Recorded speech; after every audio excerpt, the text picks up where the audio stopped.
everyone, and welcome to week 2 of the Iceni broadcast. Today, I'm joined by Reese Howell, who is the founder and head of Coalition, which I race for and Alice race for. So thank you, Reese, for joining us this week. Next week, we'll have Ashley, but this week, Reese is going to pinch hit and help us look over Gentile 8.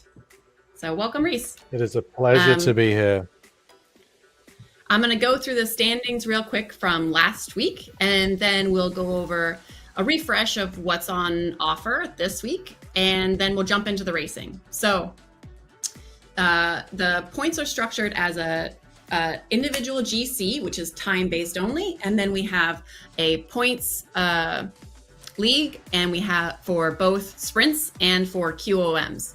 So from last week, the GC is super interesting. In the A pen, we actually have the top 10 all within a second of each other. So there's 10 women to name, but we'll see what happens after this week. So we've got Maria Marb, Jenna Prochnow, Angelique Nell, Jill Pruitt, Ann Nevin, Louise Brewer, Sonia Jobidon, Isabella Leese, Charlotte Kolkloff, and Sabrina Horner are all within a second of each other. So I felt like I had to say them all. In the B field, there's only a second between first and second, but then there's a bigger gap. And you can remember last week, we actually saw a couple of the Bs with the A group. So that's why their time's a bit different. So Jen Thompson's up there with Lan No and Maria Nyberg in the top 3. In the C field, we've got actually a pretty tight field in the C field as well. Within the top 10, there's only 2 seconds difference. So we should see that gap grow this week, but we've got Harriet Gilson, Lily Franken, and Ro Burble in the top 3, all within a second of each other. In the D Cat, we've got Amanda Kate Galbraith and Laura Fadau and Laura Sorensen in the top 3. There is a bit of a gap between them, though, so that's about 40 seconds. In the E field, it's all blown apart. The top 2, Emma G and Michelle S. And I'm not going to go through the individual points for the points leagues, just because I feel like we could be here all day, and we got to start the racing in 6 minutes. So instead, I'm going to jump over to describing the course for today and the points. Since Reese jumped in last minute, he doesn't know it, so I have to explain, because he doesn't race in the summer. He says something about it being nice outside and real riding. But I've done this climb plenty of times, so yeah, last week we had a little feature on what would you tell Ann Nevin to do right now, and I feel like I'm going to come back to you for that one, because again, someone who knows it real well. So we've got a ton of segments in this course. We've got 6 different segments, 5 of which are sprints. Again, I'm air quoting because one of those is a 750 meter sprint, which is not a sprint to me, and 1 QOM. 4 of those segments are FTS and 2 are FAL, and they have special points that are going towards a special prize at the end of the day. So we've got the prize for the first segment is ROCACORBA jersey. So that's the Ballon sprint. That is the 3rd sprint of the day, coming in at 6.6 kilometers into the race. And the winner of 2 segments, this segment and a segment in a following week, gets a free ROCACORBA jersey, which I actually have, and they're pretty nice. Not as nice as the Coalition ones. Actually, no, they are as nice as the Coalition ones. Can't lie. And then the Petite KOM comes up right after the Ballon sprint. These are both FAL segments for the special prizes. The Petite KOM gets you an Ass Magic. So I don't know what it is, and I'm afraid to Google it without my privacy settings turned on. So Reese, do you know what Ass Magic is, or is it like is it a specialty of yours? It's not a specialty of mine, no. I am also a little bit clueless about what Ass Magic is. So maybe you should Google it. I'm happy to Google it. I'm on my own personal computer. Perfect. And then following the Petite KOM, we have 2 more segments. So this is going to be a fast and furious race.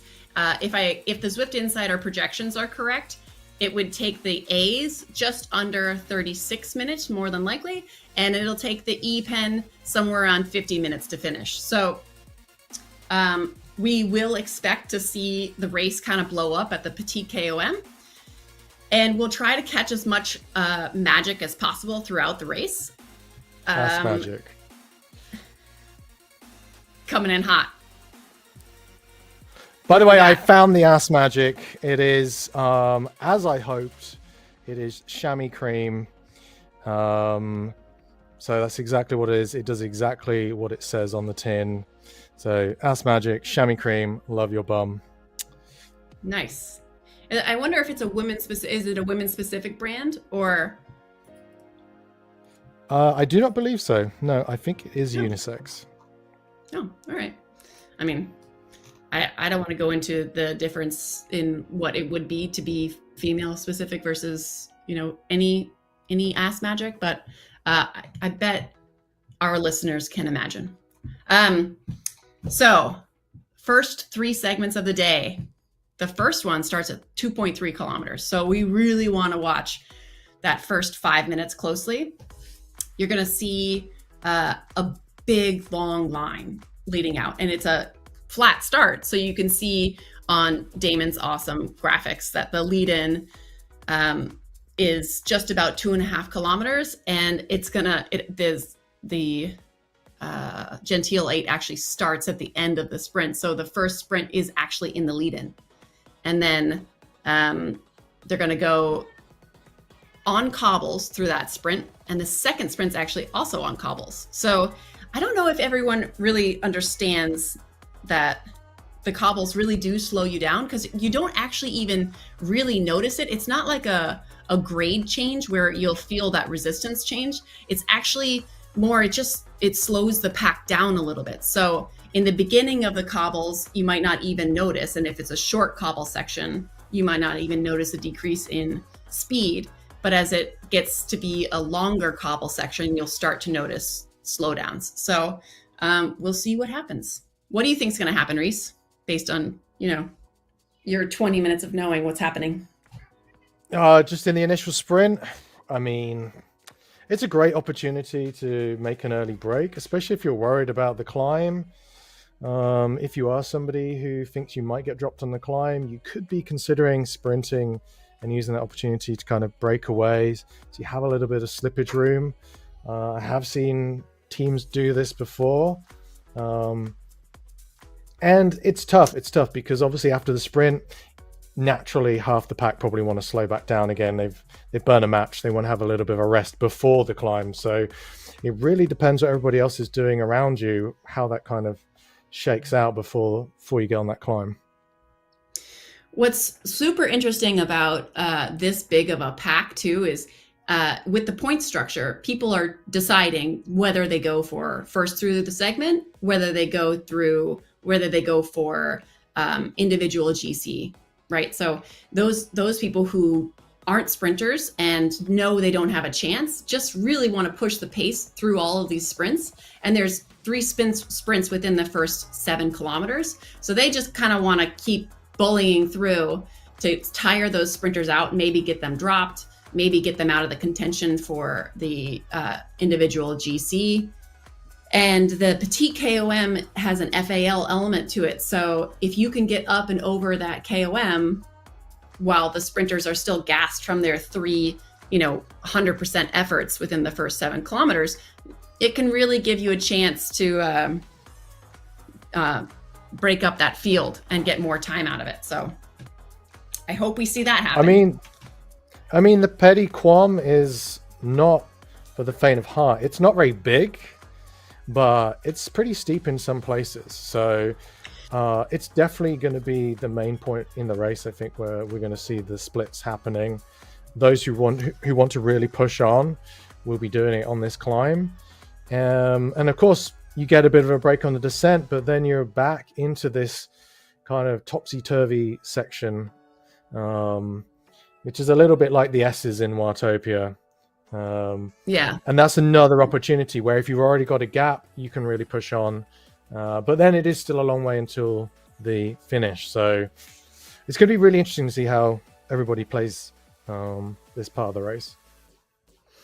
Yeah, I mean that. I think we should see the start of the race now, right, Damon? All right. So we got 221 starters. That's pretty great. I wonder if this is all of them. This is 1.2 kilometers into the race. Must have been a hot start. I see 82, 85 in this group. Something like that. So going into that first sprint, you see that's a huge pack. That is a Reese, huge pack. What Alice and I were talking about last week is that PD5 has really affected. Oops, somebody went the wrong way. Oh no, come back. Shortcut. Yeah, I hope she gets placed back in the field. That would suck. Is that PD5 has really affected your ability to sprint through the group, because supposedly it's built to help you can't run through riders, but that means that those people that were used to tail gunning it all the way through for a chance at FTS points have to rethink their positioning more like you would outside. So they're going to hit that sprint at 2.3 kilometers. So they're getting ready for it.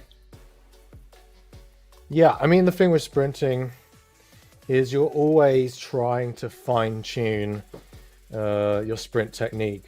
So obviously the dynamics do change things a little bit, but and obviously if you can't just slingshot your way through, then you are going to have to slightly tweak it. But I think after you've done it enough times, you'll have a good idea of how to do it. And speaking of which, they're on these cobbles that you were talking about, and yeah, this is already gunning for it. Yeah, that was super early, I feel like. There's Sabrina Horner. She is obviously an amazing sprinter. She's one of the ones that hits mid double digits in her sprint. So she's probably one of the best sprinters that I've seen at the community level. And she's with Horner took Restart. that one easily. I mean, not much of a challenge from the other riders. So she probably didn't have to stress herself too much. But I didn't see any power-ups being used. Yeah. I didn't see any power-ups being used. So they only get one this course. So they only get one Aero helmet. Oh, and we've got a replay of that sprint. So there's two. Yeah. So here we go. We can see that it was never in doubt for Horner though to get the win. I mean, we did see this other rider, Tidholm from ESRT coming in second, but also from our replay, we can't even see who came in third place. So they were very comfortable, I think, in that one. And now we're back in with the main pack, and you can see there's still some riders who are only just getting back on after that big effort. So it'll be interesting. There could be some riders who have already been dropped. There's definitely some riders who are right at the back who have had to burn some extra matches just to get back into this pack, which makes you think, well, maybe I should have actually gone for the sprint in the first place because it would have saved me the energy, which is often an important tactic. Yeah, I do think that some women are afraid of putting down that power just because they don't want to be totally gassed, and so they're afraid of being gassed in the beginning of the race. But as you say, sometimes sprinting to stay with a group can make as much sense. So, are they already in the second? Yeah, they had one breakaway rider who's really gone off the front early, and she's just been caught. Wow. I think ended up coming in about 6th or 7th in the end. It was a really good effort, though. Really interesting tactic to try and sneak away. That was the sprint to Crater Reverse, which was a 300-meter sprint, only 1 kilometer and 200 meters after the end of the other one. So it started at 3.7 kilometers, and that has nothing but A's in there. So that really blasted apart that category. Oh, you see some B's. Well, I was just watching Horner there. So she was much further back in that one. I think she might have crossed the line in about 4th place, but coming into that sprint way back. So yeah, interesting tactic on that one. And that's definitely a true sprinter, right? It can go super high, but then has to drop super low in order to recover for whatever amount of time. So not super surprising to see someone need that rest after such an effort, but hopefully she didn't hurt her chances for the other 4 segments coming up. So, well, Becca, look, this is a great view. We can see this long tail off the back of the front group going all the way back, almost to the horizon for us. And we can see even there's some specks right at the back where there's riders who have been dropped now. And it looks like a sizable number. Now, it really depends. Are these other riders, they're going to sit up and really try and conserve as much energy as possible? I mean, I would if I was them. But is it going to be enough time, is there enough road for those riders who have been dropped to make it back to this group? And if they do make it back, they're likely to get dropped again when we reach the climb. So yeah, although I do think that it's worth it to try to stay with this big a group as long as possible, because the bottom of the petite KOM is pretty flat, and you have an opportunity to recover even if you don't have that punch. Once you get over the petite KOM, there's still that big descent that I think has come into play more and more as people learn that they don't have to just rest. Wow, Tim Holmes off the front by 2 seconds. So she was off the front for the sprint as well. So really, this is her second kind of solo attack. At 5.8. 6.6 kilometers is where the blonde sprint starts, and there's lots of those little undulations, kind of like the S's, but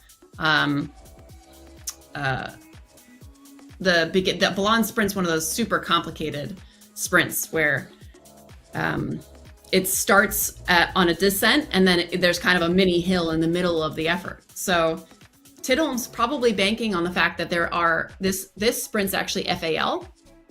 So this is the one where the ROCACORBA jersey is the prize for this sprint plus one other sprint. If you have the most points for those 2, you get the ROCACORBA jersey. So she's probably out for that jersey.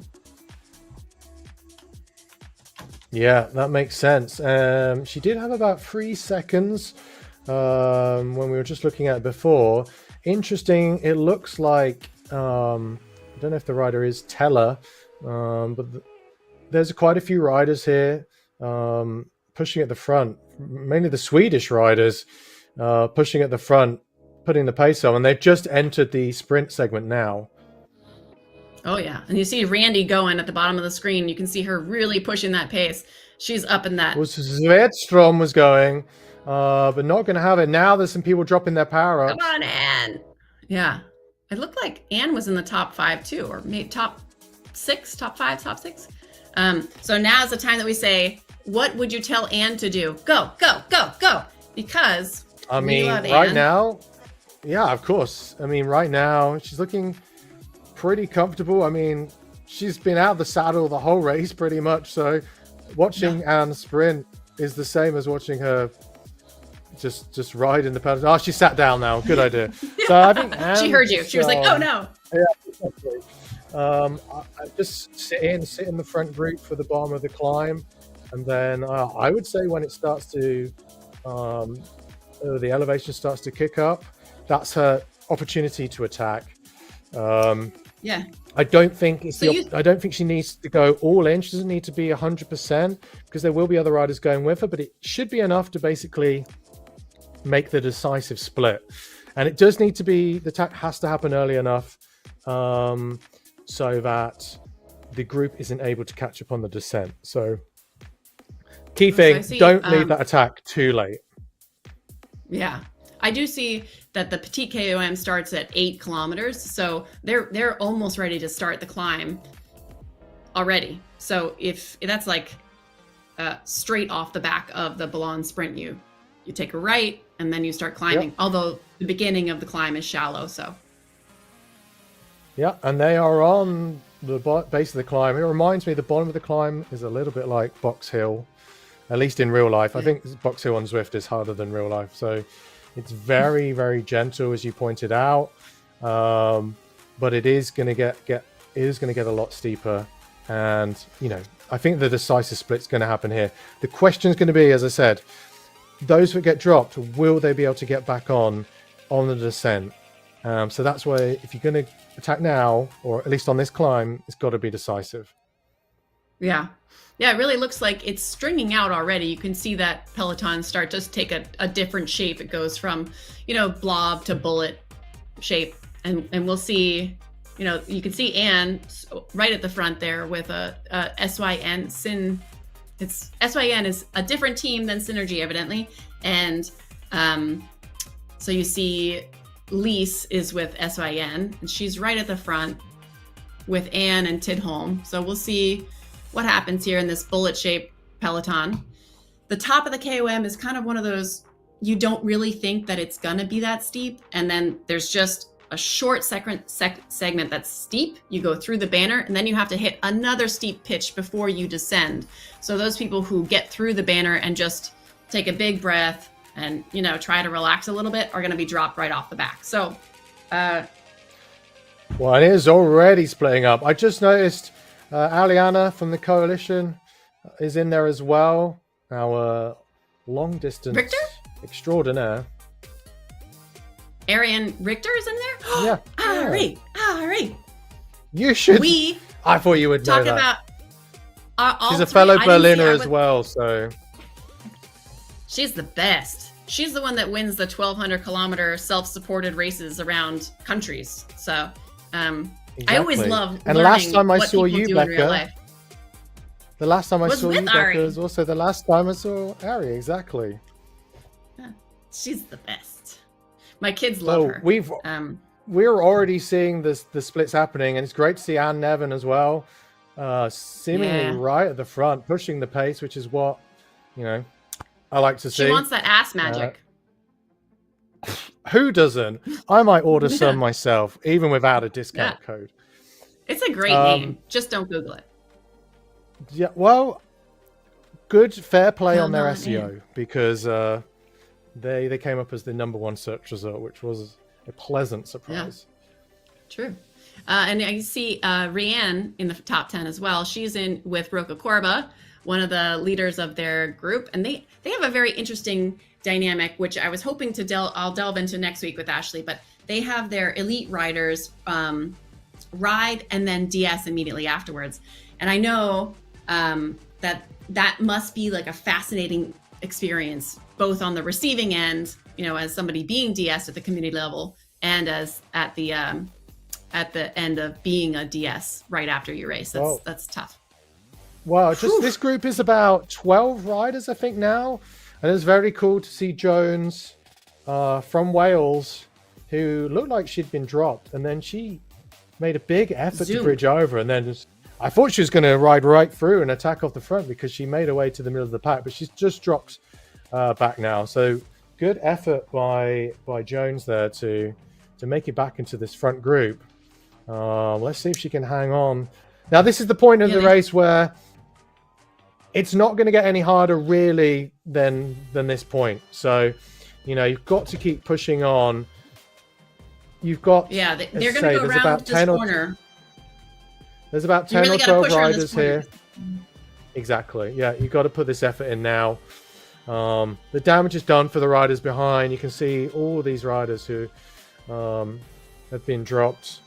And they've just got to ride at their own pace, and fingers crossed they're going to find some other riders to ride with when they get over the peak of the hill.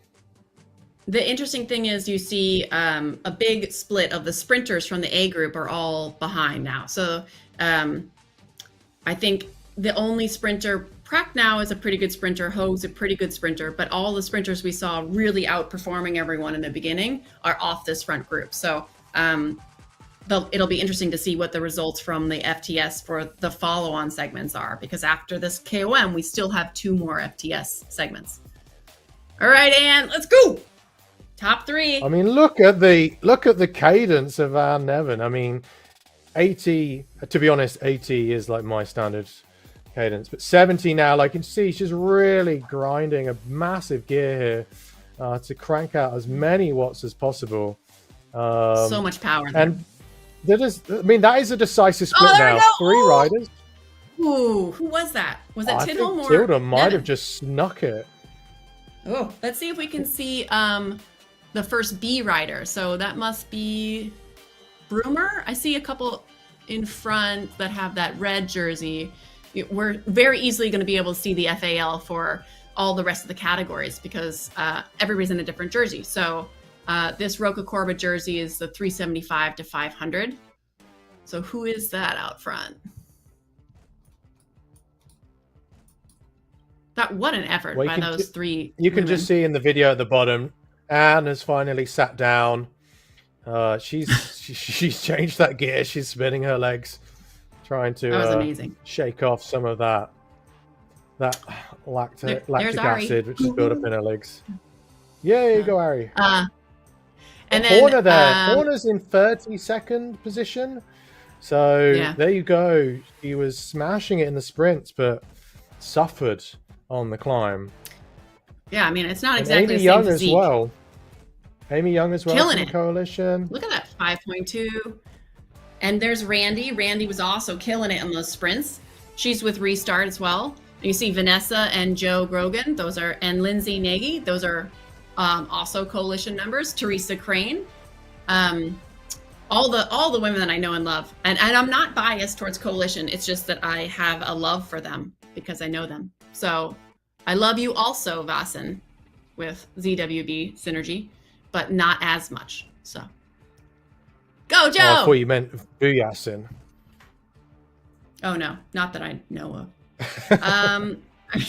All right, so is this the front of the C groups? Because that is the Femme Cycle Collab jersey, designed by an AO member. And that's the 250 to 375 pen. Let's see if we can see the last 2 all strung out. I'm sad that we're not getting the descent for the fasties because I would love to see that too, but I like seeing how strung out this group is and what people do after that KOM. I've seen quite a few people use their power up, which is interesting. This little corner though is very sneaky as well, because once you go over the line on so many other climbs, you feel like you can rest a bit because you're going to be on the descent. But technically, you're still climbing just a little bit, and you don't get to actually rest until you get to this corner. And then quite often, you have to even sprint into that descent. So it's quite deceptive in that sense, especially if you're fighting at the front of the race. Yeah, you think you're going to get a rest, but if you don't get up to speed and you're not with a group, then you really lose time on the descent, which is too bad. Just for Reese, because sorry. I was just going to say, we've got 5 riders at the front here, and it looks like there's another 4 or 5 chasing on. So really left in this race, it looks like there's about 10 riders, and it's going to be super interesting to see whether that 7-second gap can be closed. But it's going to take a bit of an effort because they haven't closed it yet, and the front group are just off of the descent now. They're going to be swinging a right hand here as they head on to Le Petit S's. And yeah, it's still 7 seconds. So I'm not sure. I'm not sure they're gonna be able to clink to get back. So it really depends how hard this group goes. But they're gonna know, and they're not gonna want them to come back. And even if they do make it back, the likelihood is they're not going to have the gas after chasing to be able to keep with this next sprint. Because this next sprint is a doozy at 19. But there's also 3 Sin riders here. So they definitely have the numerical advantage. And ESRT with Tidholm as one solo rider, and of course Anne Nevin from the coalition as a solo rider. So going to be interesting. Are there going to be any sort of team tactics going down between these 3? Yeah, you definitely see SYN has 2 in the top 10. So Isabella Lees and Gemma Prochnow are both tied for first in that top 10 that I went through everybody. And Bell is also only 1 second off. So they're all in contention for that GC. They all want the same thing, which is the fastest time. So interesting. We just saw that replay of the front group going over the Petit Com, and I'm still not sure who actually got there first. It would really require a photo finish between Tidholm and Nevin. Because of the angle, it looked like Tidholm got it, but Han might have still snuck it. So, and then of course it depends, what the actual server view suggests, because it might be slightly different to what we see on our stream. Well, so it'd be very interesting to see who got that. I'm not biased at all. No one knows on this broadcast who I'm voting for at all. You get to decide? Yes. When in doubt, they actually go to the commentators and they're like, who do you think should win? And I'm like, well, and that's unfair because Tidholm could be the greatest human in the entire world. And I just don't know. That's the thing about this program. You don't know. She does have a Scotty, so that's working for her. Well, also, Tidholm is riding with a disc wheel versus Anne Nevin, who has got what we would call the training wheels on. So she's got like the aluminium wheels on. So two how much of a difference very do you think different that setups. makes? Yeah. Well, it's going to make a difference at the end. So, if you can climb with the disc wheel on and obviously carrying that extra weight, and she might have got the Quam, then she's got a massive advantage now for the rest of the race. So tactically, I think that was a brilliant decision by her. Clearly knew what she needed to do, that she'd be strong enough with that disc wheel on. So that shows how strong she is. I mean, that's definitely true. I wonder with the disc wheels on the cobbles, I just don't understand what the impact of the disc wheel on the cobbles is, because as I said, it kind of like drags you down, and the disc wheels aren't as good in acceleration. What they've come out with now is they're a little heavier, and that heaviness really affects your acceleration. And when you're at top speed on the flats, maybe it saves you watts, right? But when you're not on a flat course, or when you're going through some dirt or cobbles or something else that doesn't have the same rolling resistance, it's just not the same advantage as people used to think, right? So it's curious. I wonder if we can find Catherine and Cuthbertson, because we see them on the in screens, and we see when Anne and we see when Randy and we see Rianne are pushing. It's been fascinating to watch them, and Cuthbertson's so strong. I'd love to see where they are in the race if we are able to. So watch the side view. All you had to do is ask, and we can see straight away. There is Cuthbertson right now, sitting in about 28th position in this little group here. So that's a nice little group. It's fascinating because she's with Horner, obviously great sprinter, and Malene Proust, who's a super quick rider. Not sure if she's a super sprinter, but I'm wondering whether this is a group of sprinters. You see, we got a couple checks in here, so a couple of the verified riders who are super strong. Yes, indeed. Well, there you go. So they likely won't be doing much until the avatar sprint, right?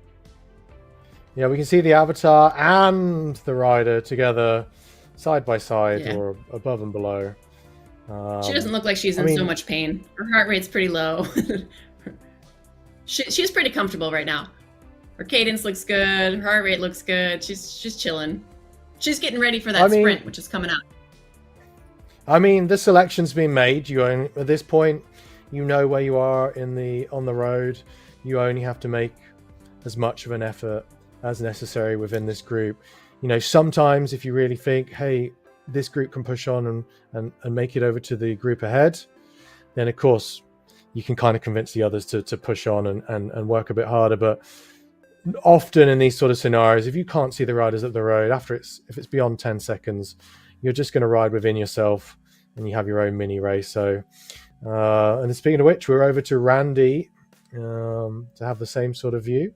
Not sure exactly what position Randy's at, but Yeah, she's with a whole bunch of women that are in that B category right now. So she's just trying to search for 40th. Yeah, the best place to strut her stuff when it comes to that 19.1 super long sprint. This is the one that's 750 meters long with an average of 1.5 grade on cobbles. So to call it a sprint is to, I don't know, lie. I don't know. I'm not sure if that cadence is right. It kind of says 70 RPM, but her legs seem to be moving a lot quicker than 70. So I was going to say that'd be really grinding it out if she was doing that. There you go, 90. That looks a bit more like it. So it's if the cadence sensor heard me. Yeah. So yeah, like, 90, wait, I'm not if you're spinning at 90, that's a lot more comfortable, I think. So so yeah, it's a good chance to preserve some energy. Yeah, and you see that you can see by the gaps on the right-hand side that there really is a growing distance between these groups. So 20 seconds back to Teresa, and Teresa's riding solo, which always sucks. But then Ari's 18 seconds ahead with that next group. So we really see bigger and bigger gaps. All right, so here's the start of this sprint in air quotes. Right, it should be right about here. I don't see the this is cagey, isn't it? This is very cagey. Nobody really wants to. They're on the segment, aren't they? Do they know that it's a segment?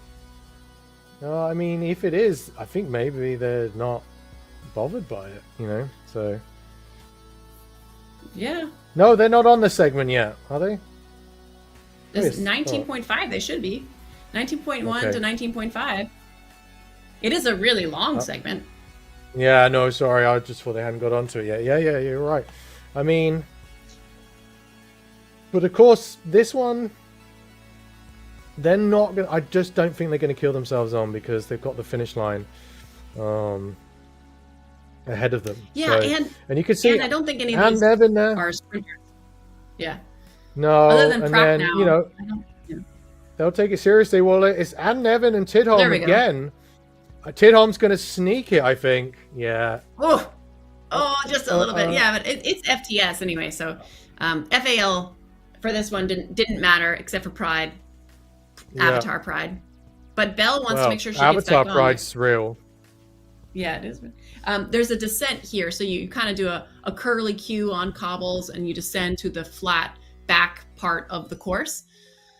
So, but I also think I feel like Tidholm just sneaking a wheel in front of Anne Nevin is yet again sort of sending a little message to her saying, "Watch out! Let's race. I can overtake you whenever I want."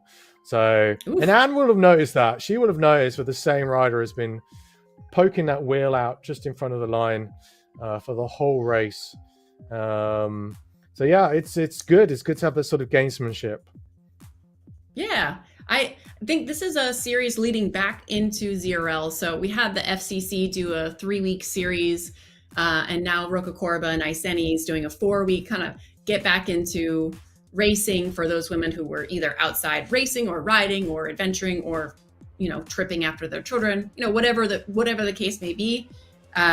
This is kind of showing women where they are as they enter the fall and winter in the Northern Hemisphere, at least. So. Whoa, look at Randy giving it the big beans.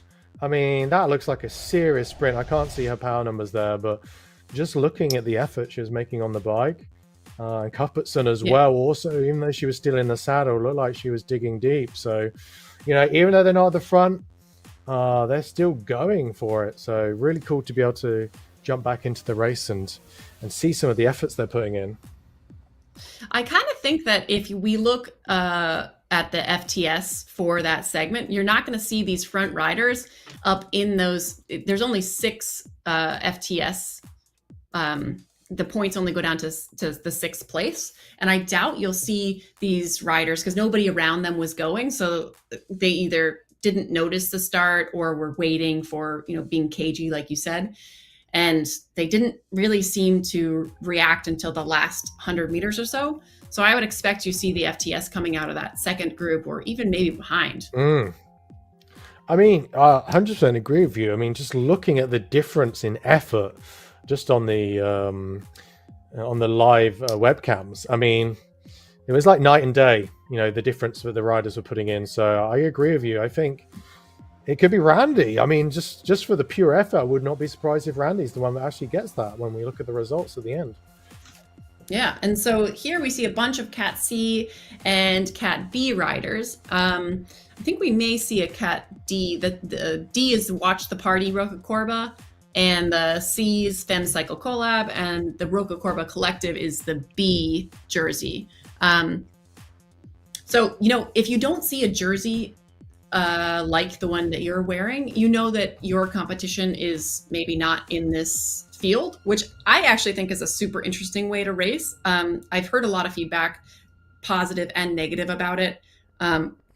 Some women really don't like not wearing their team jersey, and some women don't like wearing the same jersey as their competition. But look at that. Holy smokes. As I'm just blabbering, look at that. That's Saskia? I think that was Saskia Hop off the front. I think she's the one that's riding away into the distance. And she used her power up as well. Interesting. Yeah, amazing. But a couple of the riders still had their power up. So, I mean, in the end, didn't actually need to use it there. Wow. But yeah, that I mean, great effort. I bet I see high sixes and low sevens is definitely going to get you something for that amount of a sprint. It's probably, I don't know if it's a minute long, but close to it for 750 meters on cobbles. So a minute, you know, low sevens is amazing for that amount of distance. All right, let's see. We've got the sprint at 25.7. So last couple kilometers to go. Yeah.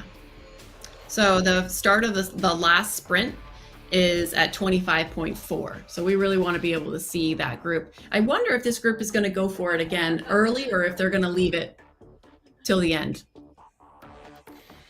I mean, again, especially if you're a rider like Anne Nevin, I mean, obviously it depends how you're feeling. I think Anne would probably say she's not like a natural born sprinter, but she's also surrounded by riders who also probably aren't natural born sprinters. If you're from SYN, is it Syndicate? I'm just gonna. It's Beeler Syndicate, I think. BIEHLER. Yes. Okay. Also, yeah. I think isn't Beeler Syndicate? I thought it was also a Berlin team. But anyway, I mean, I would not be surprised based on what we've seen. I would not be surprised if Tidholm goes early. And I think Anne would be very wise to just try and stick on her wheel. I think it might I think it's going to be difficult to go early. So you just got to watch what everybody else does. But in the same sense, it's going to be hard to get the sprint. So, but as I say that, Anne's there. She's pushing already pretty hard. And but the great thing is they don't have to worry about that group. That group behind never made it back. It was 7 seconds going into the descent. Now it's 24 seconds. So that's really going to front group. And that's going to make a difference. As I was saying, the top 10 at the same exact time in the GC. Now that's totally blown apart. So it would be interesting to see next week. The only one that's not in this group, I think Tidholm might not have raced last week. So she's probably out of the GC contention anyway. So interesting. We'll see. Nevertheless, there's still always the pride of... There is always the pride of winning on race day, even if you're not in the GC. So, yeah, I think she is not going to be thinking about that. And maybe Anne Nevin also is like not necessarily worried in the same sense, not worried about getting the win per se, but as I say that, Belle is making an attack. Super early, yeah. Her teammate Lise is first to jump on the wheel. Tidholm also looking to bridge over. You can see some orange numbers as well. You can see Pragnell also in those orange numbers. Yeah. I don't know if this was coordinated between them. So Unsure. last week they did a lot of this as well, actually. So I'm willing to bet it was coordinated. But if you have one of your riders bridging off the front, it doesn't make sense for you to have one of your other riders jumping on your wheel, providing draft to the riders behind you. Like if you're going to do that, you have to have the other two riders sit behind the other riders and make them work to close the gap. So I thought it was very interesting that one of the sim riders did attack, but then there was a second sim rider on the wheel. So and whoa, and a power up. I don't know who has their power ups. Like, yeah, that's Anne's. Go, Anne! Come on! Last 100 meters. Come on, you see them separating out. There's some distance. There's some air. Come on, Anne. Come on, Tidholm. Prochnow really blowing them out of the water. Wow. She's definitely massive sprint. Look at that. Holy moly. Oh. So Tidholm did get the better of Anne Nevin, but we weren't accounting for Prochnow there. So yeah, I mean, it's awesome to see. And you see Angie going here early. CMC, she's a South African rider. Super punchy. Sarah Bishop in there. These are all awesome riders. And there's Rianne, Hogue. I can't see the... Oh, there it is. All right, so it looks like Kolkoff. Is that how you say it? Just off the back of that. Good effort, Rianne. And just, I noticed just going over that finish line, I saw at the bottom of the screen, Anne Nevin looked like she'd put her hands on her head as if to say, what did I just do? So I've got a feeling she wasn't happy with that. Oh, really? I'd be happy with that. I'd be happy any day of my life to be Anne Nevin. All right, Cuthbertson. That was a good use of that power up. She really slingshotted through there. Maybe a little early, but we'll see. She got a second on that field. They're all very here comes smart Horner. to save it for the finish. Horner's the one that we saw those double digits. Oh, yeah, we see red. There's Proust. Are they going for it? 8, 6, 7. Oh, she's tired. Well, Horner. I was about to say. I mean, here is Horner. Horner. I left it a little bit too late. That's surprising. I'm surprised. Yeah, she must be tired. Because Horner's usually the one that I see her numbers. I'm like, what? I didn't know that was possible. All right, well, Jamie that's when Chase you've got in something there. like the Petty Com. Yeah. Oh, yeah. Tiring out those sprinter legs. All right, you see lots of there's a big sprint out of the pack there. There's Gino. It's Randy Double Gino. digits. No surprise. Close to 12. Randy Gino's been smashing it all day. And that is night and day. Let's go, Amy. Her and the other riders. Yeah, that field just blew apart. That was not 1 second. That was a lot more.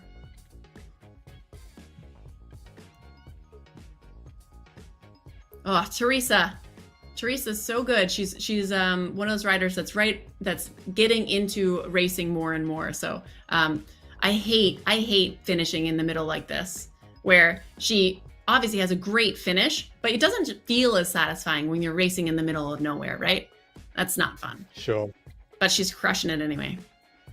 It's not, but as you were just saying, this is a great little warm-up ahead of the ZRL. So maybe not finishing in the pack here. Of course, it's a very different dynamic because you're racing in a mass start, but this will be a great little tune-up ahead of the ZRL starting. Yeah, I also just saw her hit double digits. So clearly she had something left and she was willing to give it, which is awesome. And she must have known she was on the stream. Oh, also good. Vasson, also super fast rider. So she's also a sprinter. She was up in it in the beginning. So this is only 37 back from the front.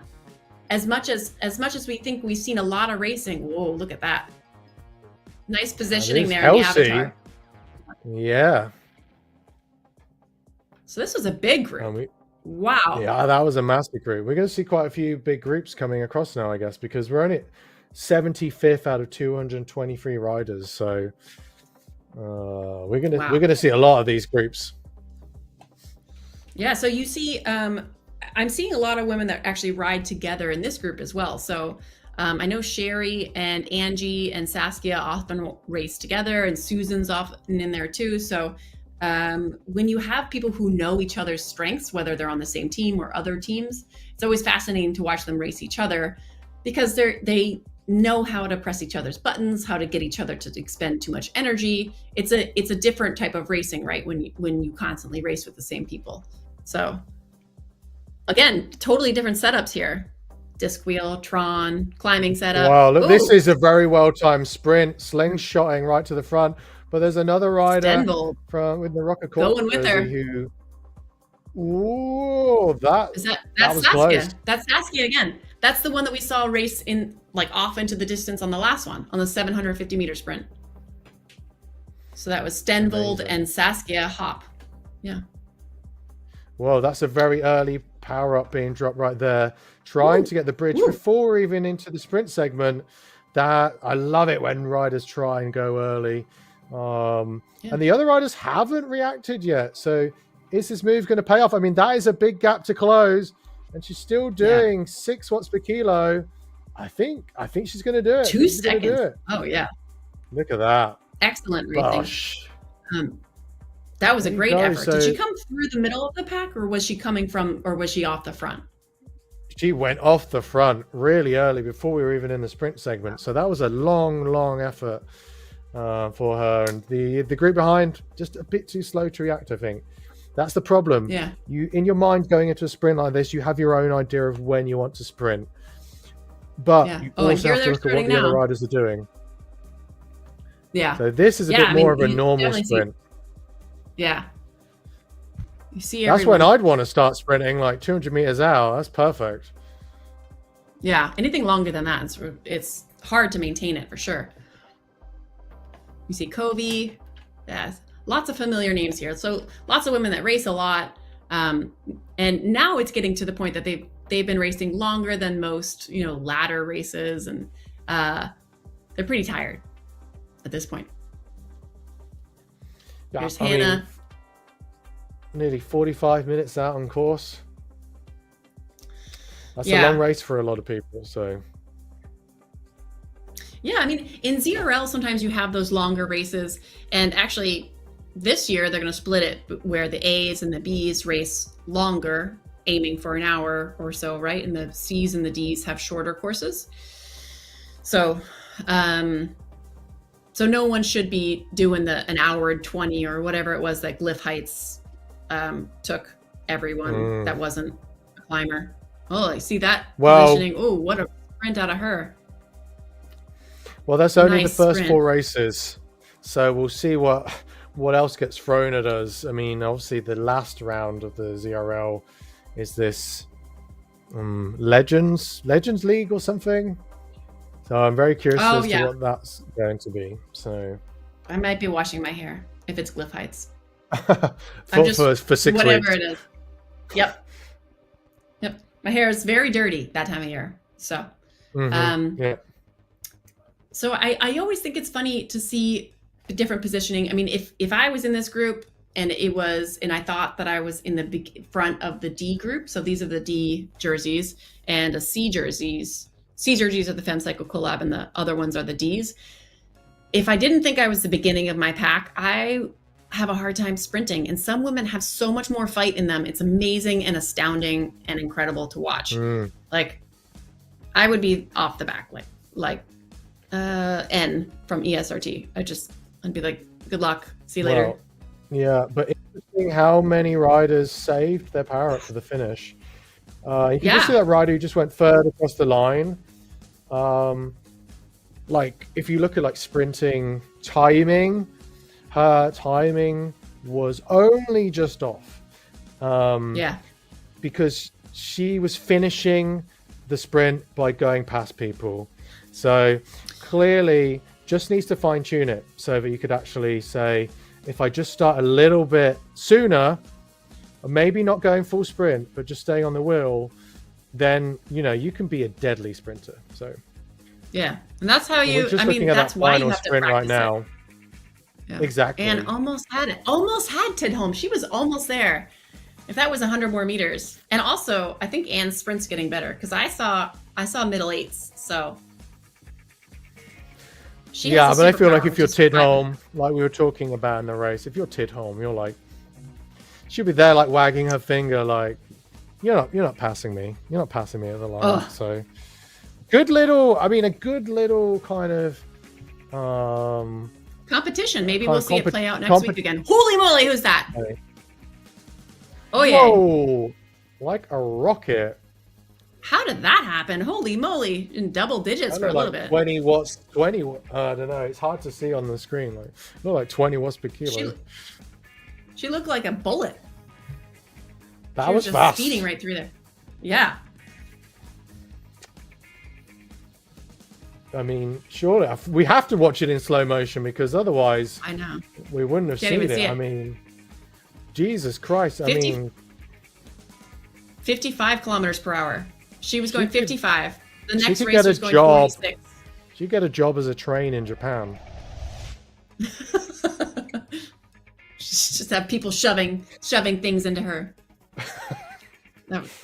That went wrong. Sorry. No, well, I mean, it's a great chance to talk about our about Ass Magic. By the way, yeah, I saw that Ass Magic also makes a balm, which I saw in the advert. You can put it on your neck, which might not make sense for if you're a cyclist, but if you're a trail runner, then I often put chamois cream on my neck where the running vest rubs against your neck. So it's great to know that Ass Magic has you covered at all ends of the body.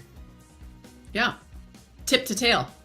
So this is still only 150 women into the race. This is all strung out in the back. Very small groups. Interesting to see it blew apart a lot. I kind of wish that we could have captured more of the magic going downhill to see, was it blown apart on the climb and then it just, if you were in a group, you kind of snowballed, or was it blown apart on the climb? I always regret that I can't see everything when watching a race because I am fascinated. That's why I like ladder, actually, because there's only 10 riders, so you can catch it all. That's true. But I mean, we're digging deeper into your psyche as a whole, where you wish you were omnipotent and able to view things. I want all the power. Exactly. And I'm busy telling Damon, I want to see this. I want to see this. And he's like, I can't do all the things at once. I'm already doing all the things at once. Go, Holly. Look at that positioning. I love that the avatars show how the effort, essentially, because you can't see them sweat or see them get tired. But I do like seeing the positioning because I feel like it's important to recognize the effort that they're putting in. So it doesn't matter really whether they're going 43 kilometers per hour or 60 kilometers an hour. It just matters to show the effort of the rider, and I love that. Yeah, I think this is one area where Zwift still there's a lot of areas where Zwift needs to improve, but one is definitely like avatar reactions. I think like it would be so cool to see like when someone does a big sprint and you see the numbers just drop, their avatar, their head could just drop a little bit, like when you're just done. Fatigue. And even when we started Zwift racing in the very beginning, I really wish like when you went across the line, you'd be able to like celebrate in some way, like stick your arms out or do some sort of like the wout flap. Yeah, exactly. So, but I've been waiting, I don't know, how long? Yeah, well. A long time. It hasn't happened yet. I feel like, yeah. I do think my kids would love that too. The reaction. One of my kids loves Wout just because of his like amazing reactions at the finish. And like, that is a good reason to love someone. That's pretty good, yeah. But it's just one of those ways where I think we could make Zwift racing a little bit more personable. There's so many other kind of there could be automatic reactions and poses which change. Even the celebration, banging the handlebar. We saw like it's great that we got the webcam where we could see Anne and she kind of looked like she put her hands on her head in frustration. I mean, it'd be cool if you could do that with your avatar as well. Or banging the handlebar like Mark Cavendish when he's been out sprinted. Which never happened because he's amazing. Kind of love that guy. Yeah, maybe it could just be another emoji. like maybe you could submit that feedback to Zwift. I do feel like it is more, at least there's people jumping up and down, right? So this is where I messed up last week, Chris. I didn't know you how messed to up end this the bit. Why? broadcast. Because you'd gone to the bathroom when it switched back to you? No. I didn't know how to tell Damon to end it. And he was like, just say goodbye. And I was like, oh, well, should have started with that one. But I didn't. Oh, well, but of course, when we did our last stream together, you just went like, bye, and then left. And I was like, okay, I'll do the finish myself. One of these days I'll get it right. But then, you know, if you do it correctly, then it never gets better, right? Then it's just that way forever. So maybe I'm just slowly trying to get better. Aren't we all? Yeah. So I think that was great. I think great racing, amazing to see. Interesting to watch the sprinters literally be distanced from the front group. Except for Prack now. I feel like maybe she's like an all-arounder. Like maybe she could get a most, like if there was a most aggressive jersey, it could go to her because she really did a lot in the sprints and was with the front group. So I don't know. I know it's not a thing for this series, so not for this series, but it could be a follow-on series has a most aggressive. That would be great. What'd you think, Reese? Oh, there was some absolutely great riding there. I was surprised actually that going up the Petit Quam that the front group was so small. I did think maybe more riders would be able to stay in that group. I mean, because there wasn't really like a super hard attack. Like I was hoping somebody was really going to like really put a big effort in, maybe break away, and then some riders would have to chase. But it just looked like those front five riders just pushed ahead and dropped the other 5 or 6 behind.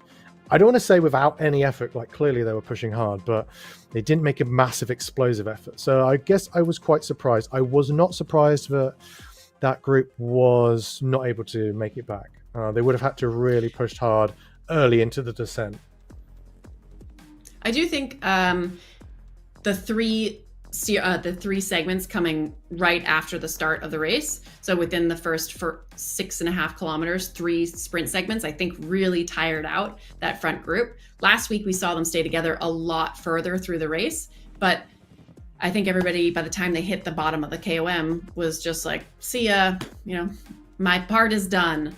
So I mean, I love that about, you know, I think that's one of the challenges about picking, you know, great courses to race on, is to find something which will have a sort of a competition within a competition for everyone, and they can pick which bit are they going to attack.